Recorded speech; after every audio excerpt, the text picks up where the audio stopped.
साथियों नमस्कार। समस्त भारतवर्ष के होमगार्ड जवानों को, गृहरक्षी जवानों को, नगर सैनिक जवानों को हाथ जोड़ के नमस्कार। साथियों, बहुत अच्छा है कि तुम लोग सभी संघर्ष कर रहे हो और ये परंपरा से है कि हमें स्वयंसेवक शब्द नहीं हट रहा, सेवा मुक्त नहीं किया जा रहा, संशोधन नहीं किया जा रहा। जब तक हमारा स्वयंसेवक शब्द समाप्त नहीं करेगा, जब तक हमारा कोई भला इस संस्था में होने वाला नहीं है। हमने आपको पहले भी बताया था, आज भी बता रहे हैं, और आप संघर्ष करते रहिए। संघर्ष में ही भारत आज़ाद हुआ। तो कितने वर्षों तक संघर्ष हुआ। 1757 में कब्जा किया था, 1800 साल बाद 1857 में विद्रोह हुआ, लड़ाई हुई, और उसके बाद पूरा कब्जा अंग्रेज़ों का हुआ। उसके बाद कहाँ जाकर 1945-44 में भारत आज़ाद की नेताजी सुभाष चंद्र नहीं होता तो मुझे लग रहा है ये आज भी भारत आज़ाद नहीं होता। तो साथियों, सबसे हाथ जोड़ के तो पहले मैं ये कहना चाह रहा हूँ, अब देखो, सबको लेके साथ चलो। सब हमारे एक परिवार है। पूरे हिंदुस्तान में आपको पता है बॉम्बे एक्ट 1947 लगा हुआ है और नियम अलग अलग हैं। और सबसे मेन बात चल रही है मध्य प्रांत एवं नगर, मध्य प्रांत एवं बरार नगर सेना 1947 का जो अधिनियम नियम है उन पे ध्यान ज़्यादा देना है। बाद में इन्होंने रोज़ नियम बढ़ाए घटाए और नियम बनाए, कितनी बार एक बार बताना पड़ेगा आपको। और आप अपने स्टेट में भी देखो कि आपके नियम कहाँ 1940 लगाओ, 1946 लगाओ, 1953 लगाओ, 1947 लगाओ, और आप बढ़ते बढ़ते चले जाओ और आखिरी ये केंद्र शासित प्रदेश के अंडर में चला गया 1959 में। 58 तक हम राज्य सरकार के अधीन थे, सब एक ही थे, वॉलंटियर थे, इसमें कोई अंतर नहीं था। और माननीय पुलिस अधिकारी भी जब भी 1959 में बैठाए, सिविल डिफेंस भी 1959 में लगाया। तो साथियों, मैं ये कहना चाह रहा हूँ, सेवा मुक्त होमगार्ड जवानों के लिए अगर माननीय उत्तर प्रदेश हाई कोर्ट इलाहाबाद में अगर बहाली का कोई किसी के पास जजमेंट हो तो कृपा करके भेजने का कष्ट करें। ऐसे ही हरियाणा माननीय हाई कोर्ट का कोई जजमेंट हो तो वो भी भेजने का कष्ट करें, या किसी ब्रांच का माननीय हाई कोर्ट ब्रांच का फैसला हो, लखनऊ का हो और हो, कहीं भी ब्रांच भी होती है, मध्य प्रदेश है और कई जगह ब्रांच भी है, तो उनका फैसला कृपा करके हाथ जोड़कर भेजने का कष्ट करें। देखो, मध्य प्रांत एवं बरार छत्तीसगढ़ का फैसला कितना अच्छा आया है। शायद मुझे लग रहा है हमारी इस इतनी उम्र में सबसे पहला फैसला है। माननीय सुप्रीम कोर्ट का माननीय देवेंद्र जी का फैसला बहुत ही अच्छा था और उसकी वजह से ये काफ़ी सुधार भी हो रहा है। तो साथियों, आपसे हाथ जोड़ के रिक्वेस्ट है, किसी के पास भी बहाली की जो लोग कम से कम भी भारतवर्ष में 50,000 होमगार्ड जवान, महिला जवान सेवा मुक्त कर रखे हैं, अधिकारियों की तानाशाही से हैं। ये आपको सच्चाई बता रहा हूँ, नहीं वो जजमेंट पढ़ा जाए माननीय छत्तीसगढ़ बिलासपुर हाई कोर्ट का जो सज़ा का प्रावधान बना रखा है, उसको ख़त्म करके जिलाधिकारियों ने, माननीय पुलिस अधिकारियों ने सीधा सस्पेंड का कर दिया कि भाई इनको सेवा मुक्त कर दो, सस्पेंड कर दो। कई जगह सस्पेंड बोलते हैं, कई जगह सेवा मुक्त बोलते हैं, कई जगह कह देते हुए नौकरी छूट गया। तो ये सबसे हमारे लिए मानवाधिकार की मनोचित है। आज नौकरी मिलेगी, कल नहीं मिलेगी, आज मिलेगी, कल नहीं मिलेगी, कल हटा दिया जाएगा। तो इस तरह की बात हमारे दिल में 24 घंटे रहती है, जो मनोचित भी हमारा बिगड़ रहा है। और उसके बाद रिश्वत भी देना पड़ता है कि भाई कल छूट गया तो चलो जिला कमांडेंट को कुछ 20-30 हज़ार दे दें तो वो हमें रख देगा। तो ये सारी समस्या बड़ी अहम है। तो आप कृपा करके मोबाइल नंबर पे कोई भी फैसला हो, किसी के भी पास भी हो, किसी भी माननीय हाई कोर्ट का हो, जजमेंट हो, बहाली का हो, जो सेवा मुक्त कर रखे हैं उनको भी साथ लेके चलो। All India home guard welfare association registered number उसी को कहा जाता है 34,987, जो सबको साथ लेके चलेगा, उसी को कहा जाएगा। आप अपने प्रदेशों में कर रहे हो, बड़ी खुशी की बात है। प्रदेश में एक ताकतवर संगठन भी होना चाहिए। तो मैं आपसे हाथ जोड़ कर रिक्वेस्ट फिर बार बार कर रहा हूँ, जिसके पास बहाली का जजमेंट हो, सेवा मुक्त किया हुआ होमगार्ड हो और वो बहाल हो काया हो माननीय हाई कोर्ट या ब्रांच हाई कोर्ट या सुप्रीम कोर्ट, तो वो कृपा करके मोबाइल नंबर 99 96 31 88 और 89 पे भेजने का कष्ट करें, ताकि हम और लोगों को भी सहायता कर सकें, बता सकें। और हो सके तो वकील का भी नंबर दे दे तो और खुशी की बात है, उसी वकील को उसी स्टेट में किया जाए। अगर माननीय सर्वोच्च न्यायालय में ज़रूरत पड़े, माननीय सुप्रीम कोर्ट में ज़रूरत पड़े, तो उसका भी नंबर हो तो बहुत अच्छी बात है।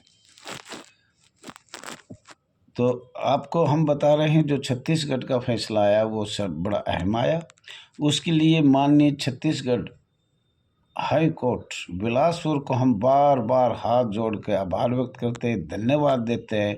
उन्होंने पीछे तक का पैसा दिलाए, 2011 में निकाले गए थे और जिसकी उम्र पूरी होगी 2024 में, उसको पैसे एक को तो मिल गए, बाकी 5-6 बच्चे उनको भी मिलने वाले हैं।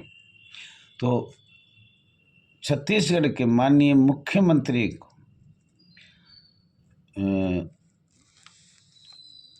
बहुत बहुत धन्यवाद है। और शायद नाम श्री विष्णुदेव है, तो उसको भी हाथ जोड़ के छत्तीसगढ़ के माननीय मुख्यमंत्री को, माननीय बिलासपुर हाई कोर्ट को बहुत बहुत बार बार धन्यवाद है। अगर उन्होंने ये फैसला दिया, जजमेंट किया। उत्तरांचल माननीय मुख्यमंत्री श्री पुष्कर सिंह धामी, बीजेपी भारतीय जनता पार्टी का है, उसको भी हम बहुत बार बार धन्यवाद दे रहे हैं। उन्होंने कैजुअल छुट्टी 1 साल में 20 स्वीकृति किया, तो ये बहुत खुशी का माहौल है। अगर हमें कुछ तो राहत मिल रहा है, इससे पहले हमने कुछ मिला ही नहीं, तो उसका माननीय मुख्यमंत्री उत्तरांचल के को बार बार हाथ जोड़ के धन्यवाद है, आभार व्यक्त करते हैं कि इस गरीब संस्था में उसकी हमारे कुछ न कुछ सुनाई हुआ। तो साथियों, हरियाणा के मुख्यमंत्री श्री नायब सिंह सैनी जो जवान निकाल रखे थे, उन जवानों को बहाली किया जा रहा है, प्रत्येक जिले में किया जा रहा है। नहीं किया जा रहा है तो आप उसके शिकायत कर सकते हो। और ये तानाशाही है जिला कमांडेंट की, उनको तो पैसे चाहिए और अब काफ़ी रुकावट भी है। और मैं तो सरकार से ये निवेदन करता हूँ, जब भर्ती करते हैं 60 साल तक के लिए, तो 60 फिर 55 करते हो, फिर 50 करते हो, फिर जो आदमी कुछ अपनी आवाज़ उठाते हो वो निकल जाते हैं, फिर 60 कर देते हो, फिर 55 कर देते हो। ये बार बार का झमेला, बार बार की भर्ती करना, यही दुखदाई बात है हमारी संस्था में। तो आपको ये बताया गया है, इस पर थोड़ा सा ध्यान भी दिया जाए। और ये तो आपको पता है, ये श्रम रोजगार मंत्रालय में हम जो नाम है हमारा गृह रक्षक, नगर सैनिक और होमगार्ड, लेकिन हम कहाँ हैं? श्रम रोजगार मंत्रालय के अधीन है, और वो आज तक नहीं सुना। विधि आयोग है, उसमें भी कोई सुनाई नहीं। रोज तारीख पे तारीख, परंपरा से तारीख पे तारीख लग रही है विधि आयोग में, और आप देख भी सकते हो। और ये कानून तो कोई लिखित में हमें दिख नहीं रहा, लेकिन जिला अधिकारी, माननीय पुलिस IPS अधिकारी यही ऐसे कानून बनाते हैं जो राज्य सरकार को देते हैं, वे इस तरह के कानून इन संस्था पर बनाया जाए। साथियों, ऐसी कोई सी संस्था नहीं है जो राज्य सरकार के अधीन भी हो, भारत सरकार के अधीन हो। हमने बार बार ये भी कहा है, भारत सरकार से हाथ जोड़ के विनती है, माननीय प्रधानमंत्री मोदी जी से, माननीय गृह मंत्री जी से, महोदय जी से, अगर हमें या तो राज्य में ही कर दिया जाए या हमें केंद्र में रखा जाए। दोनों पार्ट के बीच में ऐसा पीस दिया, कभी उसके पास जाना होता है, फिर उसके पास जाना होता है, फिर कोर्ट में जाना पड़ता है, तो हम बिल्कुल तंग से तंग आकर रोड पे खड़े हो गए। या तो हमें राज्य सरकार के अंडर में दिया जाए, बड़ी खुशी की बात है, या हमें राज्य सरकार से निकाल कर माननीय गृह मंत्रालय के अधीन किया जाए। तो ये सबसे अहम बात है। और ये बार बार भर्ती करना, कभी 60 तक सेवा लेना, कभी 50, कभी 55, ये हमारे ज़िंदगी में दुखदाई बात है। और इसीलिए हमारे जवान ज़्यादा से ज़्यादा आत्महत्या कर रहे हैं। एक वेतन की मैंने बार बार ये कहा है, वार्षिक बजट में कुल स्टेटों का कर दो या पूरा इंडिया का कर दो। अब कितना बजट, वार्षिक बजट है गृह रक्षक बल का, नगर सैनिक बल का, लेकिन इस पे सरकार सुनाई नहीं कर रही। कृपा करके हाथ जोड़ के ये बार बार कहा जा रहा है।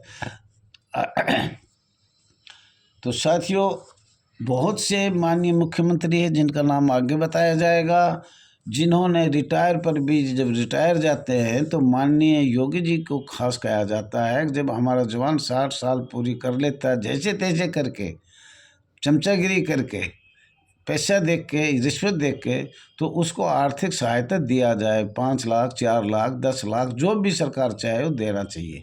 हम ऐसे चले जाते हैं 60 साल सेवा करके, पहले तो हम बहुत परेशान होकर 60 साल करते हैं, फिर भी चले जाते हैं, तो वो अच्छा नहीं लगता। तो उसको मान सम्मान के लिए कुछ ना कुछ 5 लाख, 10 लाख, 20 लाख, जो देना चाहे सरकार को देना चाहिए। कई माननीय मुख्यमंत्री दे रहे हैं, तो उनका बहुत बहुत आभार व्यक्त करता हूँ। All India home guard welfare association सबका आभार व्यक्त करती है, जो इस गरीब संस्था की कोई ना कोई इसको सुविधा मिलता है, तो उसके लिए धन्यवाद है। और साथियों, धन्यवाद हमें ज़रूर करना चाहिए जब हमारी एक एक बात आगे मेडिकल की बढ़े, छुट्टी की बढ़े, जो भी बढ़े। और हमें ये चाहिए कि हमें सरकार से, अधिकारियों से भी मिल के चलना चाहिए। पर अधिकारी ठीक है, अपनी लालच में हैं, और उनका लालच भी ज़बरदस्त है। अधिकारी लालच ऐसे करते हैं कि भाई उनको तो पैसे चाहिए जी, कैसे भी आओ, उनसे पैसों से मतलब है। और साथियों, आपको शायद चलते चलते मैं बता रहा हूँ, 11 मार्च 1947 एवं 11 मार्च 1897 बताया। आपके अंतर्राष्ट्रीय ILO 1958 में भारत सरकार सदस्यता ली, और उसमें 1946 में लागू किया। अभी आपको बता रहे हैं 14 मई 1940 में गृह रक्षक का जन्म हुआ, और 6 दिसंबर 1946 के बारे में बात करेंगे। तो फिर उसके बाद 14 मई, 7 साल बाद 14 मई 1953 में केंद्र सरकार को महाराष्ट्र महामहिम राज्यपाल महोदय जी के पास एक पत्र या एक नोटिफिकेशन भेजा गया, जो महामहिम माननीय राष्ट्रपति जी का था। थैंक यू साथियों, धन्यवाद।